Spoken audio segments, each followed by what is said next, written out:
Nshuti bakunzi ba JTV twongeye kubaha ikaze mu makuru yacu. Murabizi ko buri weekend tubagezaho amakuru aba yaragiye atambuka ku mbuga nkoranyambaga ndetse no ku bitangazamakuru bigiye bitandukanye. Murabizi kandi ko JTV igenda ibagezaho amakuru mu buryo bugiye butandukanye, yaba politike, yaba amakuru avugwa hirya no hino, yaba mu Rwanda, mu mahanga ndetse no mu burasirazuba bw'ibihugu bya Afrika, ndetse tukasimbuka tukagera muri Amerika tukareba uko babyifashe, yewe byabana ngombwa tukagera mu myidagaduro. Ariko kuri uno munsi tugiye kureba amakuru avugwa hirya hano hirya y'abaturanyi, mu baturanyi mu gihugu cya Kongo. Na makuru rero tuba tugenda tubacukumburira ndetse tugenda dusoma ibitangazamakuru bigiye bitandukanye, aho kuri uno munsi tujya kubanza tukareba ese niki kirimo kugenda kivugwa hirya no hino ku isi. Njye rero Imana Yankunda Jean Paul, reka tubanze dufata akaruhuko gato dutumikire abadutumye, ubundi tugaruke turambura amakuru yacu. Ariko ndaza kubanza kubwira ko muri Kongo cyangwa se DRC rwongeye kwambikana hagati ya M23 na FARDC mu nkengero z'umujyi wa Sake. Ayo rero namwe mu makuru tubuze kugenda tubagezaho, ndetse kandi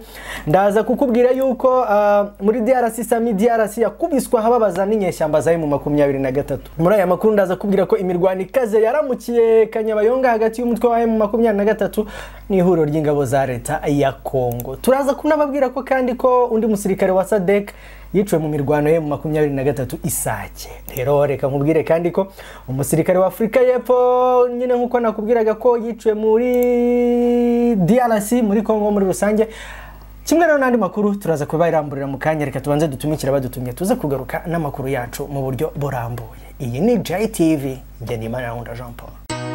Umubare wacu ni 9, igisobanuro cy'umwataka. Ifoto yacu igusigira urwibutso mu birori byawe, yaba ubukwe, anniversaire, bridal shower, inama n'ibindi. Nguhitiyemo 9 Image Studios ngo bagufashe gukesha ibirori byawe bizahore bihanze. Muri 9 Image Studios bakwandikira ku mipira mu buryo bwose, ibikombe, amakaramu, gukora ibitabo, kwandika ku ngofero. Umwihariko ukaba ifoto bagufotorera muri studio ugahita uyitwara. Ngwino wihugure gukora live streaming, photography, gutunganya filime ndetse na social media management. Wadusanga muri centre y'Abatsinda ku cyapa cya taxi ahazwi nko ku iseta ya Giheka. Hamagara tukurangire kuri 07 22 810 891. 9 Image Studios. Your image will stamp your heart. Amakuru yacu reka noneho tuyaramburire cyane mu gihugu cya Repubulika Iharanira Demokarasi ya Kongo. Mbibutsa ko ino ni JTV kandi nkubwira ngo bana na 9 Image Studios ko ari studio nziza cyane ikugezaho amafoto ndetse n'amavideo mu buryo bugiye butandukanye. Wowe ushaka gukina filime ndetse n'abandi mushaka kuba YouTubers, kuri ubu ngubu twabakoreye studio mugomba kuza mukajya muri kodingiramo ibiganiro. Ntibigisaba ko mugomba kugira kamera ndetse n'ibindi bikoresho byifashishwa mu bijyanye no kugira ngo bashe kuba wakora video, ibiganiro n'ibindi. Rero 9 Image Studios yabarebye iravuga ngo reka mbagurire amakamera ndetse mbakore na studio ku buryo muzajya muza mukarecording ibiganiro byanyu bigatambuka imbona nkubone ku mbuga nkoranyambaga zigiye zitandukanye. Amakuru yacu no munsi reka nkubwire ko turi kumwe na 9 Image Studios. Reka rero noneho amakuru yacu tuyatangirire mu burasirazuba bw'igihugu cya Kongo, ni hariya muri Kivu y'Amajyaruguru. Muri DRC rwongeye kwambikana hagati ya M23 na FARDC mu nkengero z'umujyi wa Sake. Abakurikira rero imbuga nkoranyambaga zigiye zitandukanye babonye ko imirwano ikaze yongeye kubura mu nkengero za centre ya Sake muri territoire ya Masisi mu ntara ya Kivu y'Amajyaruguru, ni mu gihugu cya Repubulika Iharanira Demokarasi ya Kongo. Ikinyamakuru rero Actualité cyatangaje ko FARDC yo yabanje kugaba ibitero mu bice bigenzurwa na M23 byaturutse mu gace ka Mugunga gaherereye mu mujyi wa Goma. Hakoreshejwe imbunda ziremereye zirasa mu ntera ndende. Ni imirwano rero yashamiranyije ihuriro ry'ingabo za Repubulika ya Demokarasi ya Kongo n'umutwe w'inyeshyamba za M23 urwanya ubutegetsi bwa Kinshasa, uko amasoko abivuga mu buryo bugiye butandukanye. Imirwano rero yatangiye igihe ku isaha y'igitondo cya kare cyane kuri uyu wa kane. Tubibutsa ko anora amakuru abaragiye atambuka ku binyamakuru bitandukanye mu gihe cy'icyumweru cyose tuba tumaze. Hano hari ku itariki ya 30 z'ukwa gatanu 2024 ikaba yari irimo kubera mu misozi iteganye n'umujyi wa Sake. Ni imirwano rero kandi yari ikomeje kumvikanamo imbunda ziremereye n'intoya, kandi ihuriro ry'ingabo zirwana ku ruhande rwa leta ya Kinshasa, FARDC, FDLR ndetse na FARDC, ingabo z'u Burundi, abacanshuro, SADC na Wazalendo zatangiye guhunga zisubira mu bice bitagenzurwa na M23. umwe mu baturage b'Isake yagize ati guhera ku isaa 11 n'igice z'igitondo FARDC ziri mu Gunga zatangiye kurasa muri centre eshatu kuri antenne eshatu za Kiluri hafi y'umujyi wa Sake. Kugeza ubu ibisasu by'inyeshyamba byaturutse muri Maleje biri kugwa Isake. Byari ibisasu rero bine byaguye muri uyu mujyi. Imwe mu mitungo y'abaturage yarangiritse cyane. Ibintu biragoye muri Sake no mu nkengero zaho. Amakuru rero yageraga kuri Rwanda Tribune yavugaga ko ingabo zirwana ku ruhande rwa leta ya Kongo arizo zabanje gutangiza imirwano mu masaha ya saa 10 z'igitondo, aho zabanje kurasa mu birindiro bya M23 biri ahitwa Madimba na Mugunga, biza kurangira babahindukiranye bigeza aho bita Rugangu na Kimoka. Inyeshyamba za M23 ziharasira ibifaru bitanu by'ingabo za SADC ziri mu butumwa bwa Sami DRC, kandi igifaru gifatwa matekwa, ikindi gifaru gifatwa matekwa, hafatwa kandi n'imodoka yo mu bwoko bw'ikamyo. Ingabo rero za Repubulika Iharanira Demokarasi ya Kongo FARDC kuri uyu wa 30 kandi Gicurasi 2024 zabyukiye mu mirwano n'umutwe witwaje intwaro M23 hafi y'umujyi wa Sake uherereye muri teritwari ya Masisi mu ntara ya Kivu y'Amajyaruguru. Reka rero mubwire ngo kandi iyi mirwano ibaye mu gihe mu minsi yashize leta ya Kinshasa yari yatangarije guverinoma nshya igizwe n'abaministri bagera kuri 52, aho ministri w'intebe w'iki gihugu yavuze ko leta ye izanye undi murego wo guhashya umutwe mu 23 ndetse no kwirukana ku butaka bwo mu burasirazuba bw'iki gihugu. Abana mwirira iki? Keke zo muri Home of Cakes. Ziraryoha. Banyarwanda, kugira ibirori byiza biterwa n'uwabiteguye ndetse akanaguha ibyo ukwiriye binyura umutima wawe. Nge nguhitiyemo Home of Cakes kuko niho honyine tugukorera cake wakoresha mu birori byawe, anniversaire, mariage, gutera ivi ndetse n'ibindi. Tugukorera outside catering igaherekezwa na coffee itekwa live mu bukwe bwawe ku giciro cyiza. Dufite maison de passage hamwe ujya mu kwabuki umunezero ukagusaga. Tuguha kandi sound system, video n'amafoto meza, byose ni muri Home of Cakes. Rubyiruko ngwinuraho ubumenyi mu bijyanye no gukora cake, guteka, gukora ikawa bizwi nka barista kuko niwo ukenewe ku isoko ry'umurimo. Dukorera Kicukiro urenze kwa Gitwaza ni mu kaboko k'ibumoso, ndetse na Kanombe munsi y'ikibuga cy'indege kuri Sagiteri iruhande rwa sitasiyo itagikora. Ariko wivunika hamagara kuri 078 34 67 525 cyangwa 078 318 01. Home of Cakes, the place of your happiness. Turacyari mu makuru ya JTV. Reka tukubwire kandi ko tukiri mu gihugu cya Kongo, aho Sami DRC yakubiswa hababaza n'inyeshyamba za M23. Ihuriro ry'ingabo zirwana ku ruhande rwa leta ya Kinshasa zakubitiwe ahareba Inzega mu mirwano yabaye ku munsi wo kuwa 4 kuko zakubiswe ahababaza n'inyeshyamba z'umutwe mu 23 urwanya leta ya Kongo. Ni imirwano rero yabereye ku musozi yunamiye centre ya Sake. Ni nyine n'imirwano yabereye ku misozi yunamiye centre ya Sake, aho intambara yari ihanganishije uruhande rwa M23 n'ihuriro ry'ingabo za Repubulika ya Demokarasi ya Kongo, nkuko inkuru tuyikesha abaturiye ibyo bice. Amakuru rero avuga ko uru rugamba ihuriro ry'ingabo za guverinoma ya Kinshasa ruhuriyemo n'abandi babafasha, rwaguyemo n'abasirikare benshi bo ku ruhande rwa leta ya Kinshasa, abandi barufatirwamo matekwa ndetse abandi baburirwa irengero, harimo n'ingabo za SADC.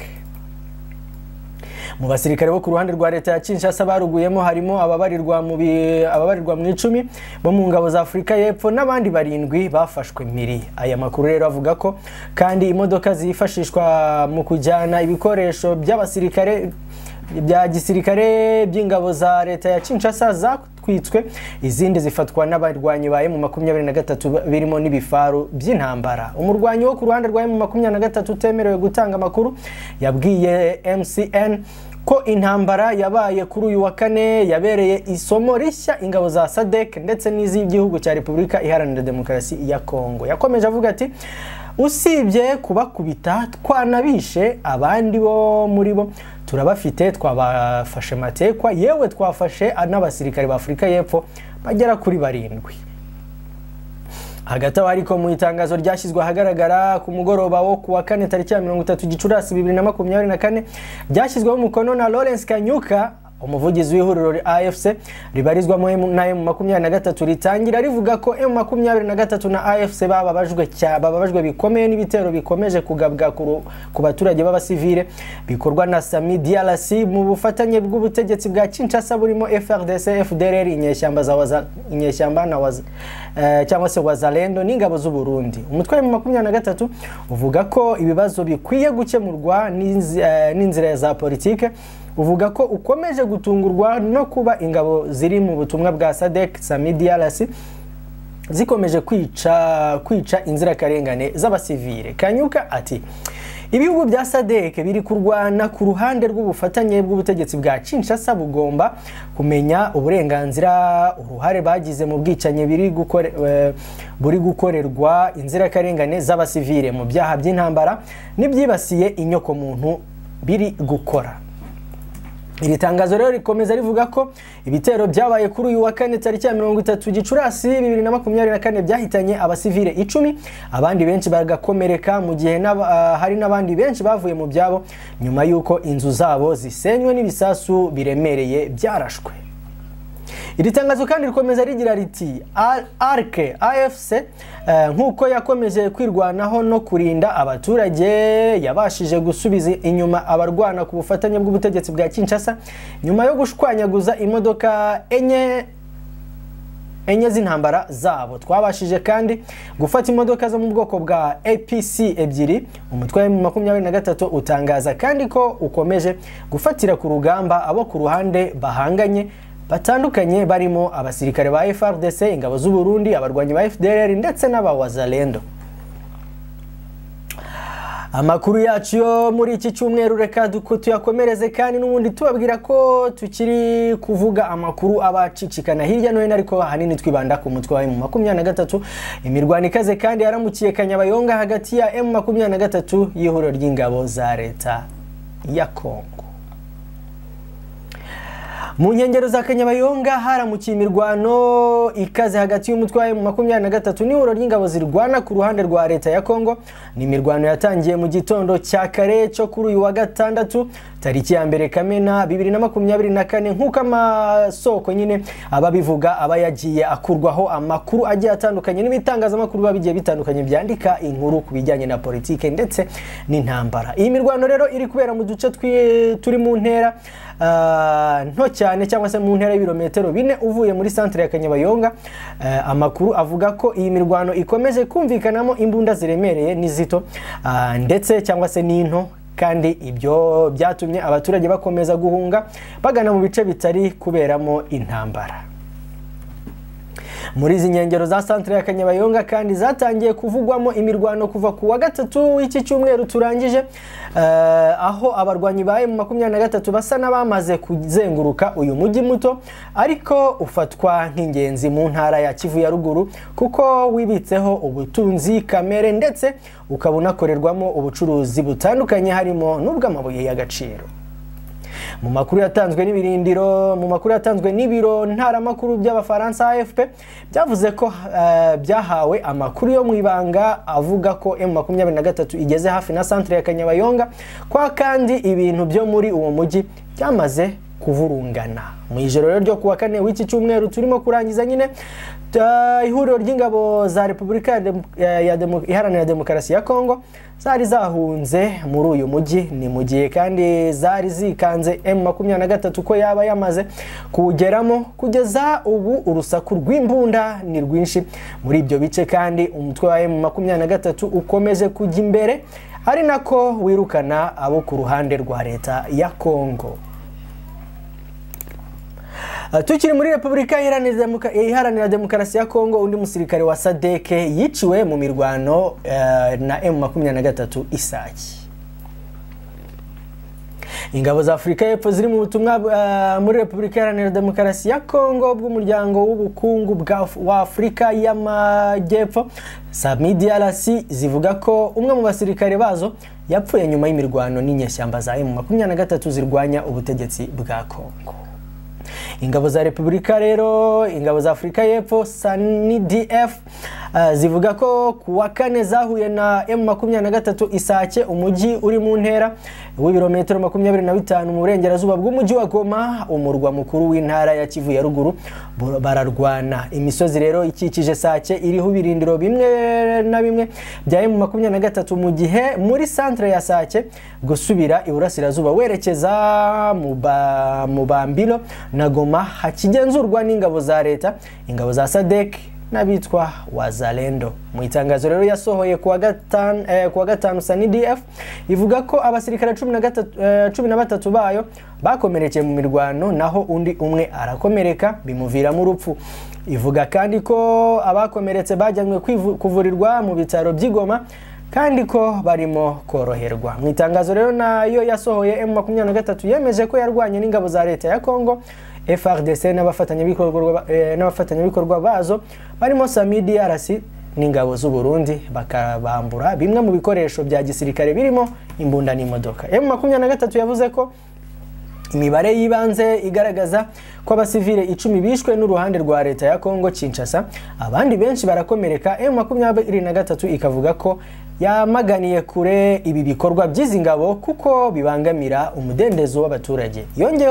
Yongeyeho kandi ko yafashe imodoka ebyiri z'umwanzi zitwara abasirikare ku rugamba n'ikamyo ikoreshwa ku rugamba. SANIDF ntiyemeje ko izo zafashwe, ariko yavuze ko imodoka ebyiri zitwara abasirikare zangiritse ariko zikanangirikira mu mirwano. Uwo musirikare wapfuye kuwa kane abaye umusirikare wa kane wa Afurika y'Epfo utangajwe ko apfiriye muri ubwo butumwa bwatangiye mu Kuboza mu mwaka ushize wa 2023. Muri Mata SADC yavuze ko umusirikare ukomoka muri Afurika y'Epfo yapfiriye mu bitaro aho yari amaze igihe gito arwariye muri Gashyantare, naho abasirikare babiri ba Afurika y'Epfo bo mu butumwa bwa SAMIDRC biciwe mu gitero cy'ibisasu by'urwungikane mu ntambara ya Kivu ya ruguru nyuma y'igihe wari umaze utagaba ibitero. Umutwe wa M23 wongeye kugaba ibitero ku gisirikare cya DR Congo kuva mu mpera y'umwaka wa 2021, ubu ugenzura igice kinini cy'intara ya Kivu ya ruguru burasirazuba bw'iki igihugu. Tukiri muri Kongo ariko urukiko ntirufite ububasha bwo kuburanisha umujenerali n'umusenateri bakekwaho ibyaha bikomeye. Ino rero ni inkuru turibuze gucumbikiraho amakuru yacu, aho nkubwira ko mu rubanza rwaciwe mu iburanisha ryo kuwa gatandatu tariki ya 1 Kamena 2024 urukiko rwa gisirikare rw'icyahoze ari Kasai Occidental Chikapa rwatangaje ko rudafite ubushobozi bwo gucira urubanza komiseri wungirije w'igipolisi cy'igihugu cya Congo PNC mu karere General Polydor Omokoko na senateri Herbert Mbingio bavuzwe mu bantu 10 bakekwaho kuba barakoze ibyaha bikomeye mu gihe cy'imyivumbagatanyo ya Kamuyina, Ntsapu na Banamula muri Kasai. Muri uru rubanza rero mwabonye ko hari umujenerali n'umusenateri. Uru rukiko rwa gisirikare ntirucira imanza abajenerali, rucira abasirikare bakuru n'abandi bo mu rwego rwo hasi. Abahohotewe rero babinyujije mu bunganizi babo bagomba kwitabaza inkiko zibifitiye ububasha. Uyu ni perezida wa mbere w'urukiko rwa gisirikare rwahahoze ari Kasai Occidental, Inosa Mayembe. Uru rubanza rero rwishimiwe n'abunganira abaregwa, ariko haba gutenguhwa kw'abavoka bunganira abahohotewe bari bategereje indishyi nk'uko iyi nkuru dukesha 7 CD ivuga. Birababaje kandi birababaje. Ninde utazi ko ibyo bintu byabaye byari ibintu bibabaje cyane. muri Kamonia hamwe na Banamula. Ibi bintu rero byasize imiryango myinshi mu cyunamo, buri wese azi ko habaye amarorerwa akomeye, ihohoterwa rikabije by'uburenganzira bwa muntu, gusahura, ubwicanyi, gufata ku ngufu, ibintu bidashoboka. Ibi bikaba byavuzwe na Maître Isaac Ntambwe Longombe. Muri 2017 imidugudu myinshi harimo na Kamonia mu gace ka Chikaba yagabweho igitero n'inyeshyamba zifitanye isano n'imyivumbagatanyo ya Kamonia, Tsapu na Banamula. Ihohoterwa ryinshi ryakorewe abaturage b'abasivili muri ibyo bitero, ubwicanyi, gusahura, kusenya imitungo ya leta n'abikorera ku giti cyabo, iyicarubozo, ku gufatwa ku ngufu. Abaturage babarirwa mu magana barigiswa ku gahato mu rwego rwo kwihorera kubera ko banze gukorana n'iyo mitwe yitwaje intwaro. Abaregwa rero 10 bagombaga gusubiza ibyo bakoze ku bahohotewe 119 imbere y'urukiko rwa gisirikare rwahahoze ari Kasai Occidental cyangwa se Kasai Occidental. Uru rukiko rero rwari rwamanutse muri Kamonia aho ibyaha byakorewe hagamijwe korohereza abahohotewe ndetse n'abaturage. Uru rubanza rero rwabaye intambwe ya mbere iganisha ku butabera. Uru rubanza rwabaye intambwe ya mbere iganisha ku butabera n'indishyi kubagizweho ingaruka n'ibi byaha bibi mu karere ka Kasai. Inshuti bakunzi ba JTV, murumva ko amakuru twagiye tubatoranyiriza bari amakuru yaragiye avugwa hirya no hino mu gihugu cya Kongo, ndetse ahanini aho twibanda ku kureba ese umutwe wawe mu 23 ugeze hehe koko, ugaragaza kurimo kurwanira abasivili bakomeza kwicwa, nkaho nabo ubwabo bakomeza kugenda babigaragaza ko barajwe ishinga no kurwanirira abaturage b'abasivile bo muri Kongo, by'umwihariko bagenda bicwa kandi bo nta ntwaro bagiye bafite. Reka namubwire ngo amakuru ya JTV mukomeza kugenda muyagezwaho, ndetse mbabwira ngo by'umwihariko ku bufatanye n'ibigwi TV muzaye mugenda mubona ama update agiye atandukanye. Nje ni Imana na Jean Paul, mbabwira ngo sura 9 Image Studios aho ikorera hariya ibatsinda, ibakorere amafoto meza cyane, ibakorere video, ndetse namwe mwitegura gukora amacano ya YouTube barahari kugira ngo bakomeze kugenda babagezaho ama video yanyu mu buryo bugiye butandukanye. Babazaniye ibikoresho bigiye bitandukanye aho bazajya bakorera ibiganiro, ndetse namwe mukagenda mukeditingira cyangwa se nabo bakabeditingira mugahita mwauploadinga, dore ko buriya gushora imari ni ibintu biba bigomba guhabwa icyubahiro gikomeye, dore ko wowe nimba udafite kamera 9 Image Studios yakuzaniye kamera uzajya wifashisha kugira ngo nawe ubashe gukora ibiganiro bitandukanye bya YouTube ndetse n'amafilme agiye atandukanye, nawe ubwawe uzajya ubasha kugenda wikorera. Reka rero mbashimire cyane, JTV irahari. Bye bye, ciao ciao, Imana ikomeze kuba ishanirwe mu byo mukora byose. Astra Vista ku buhanga bw'ibyuma hari Millionaire. Umubare wacu ni 9, igisobanuro cy'umwataka. Ifoto yacu igusigira urwibutso mu birori byawe, yaba ubukwe, anniversaire, bridal shower, inama n'ibindi. Nguhitiyemo 9 Image Studios ngo bagufashe gukesha ibirori byawe bizahore bihanze. Muri 9 Image Studios bakwandikira ku mipira mu buryo bwose, ibikombe, amakaramu, gukora ibitabo, kwandika ku ngofero.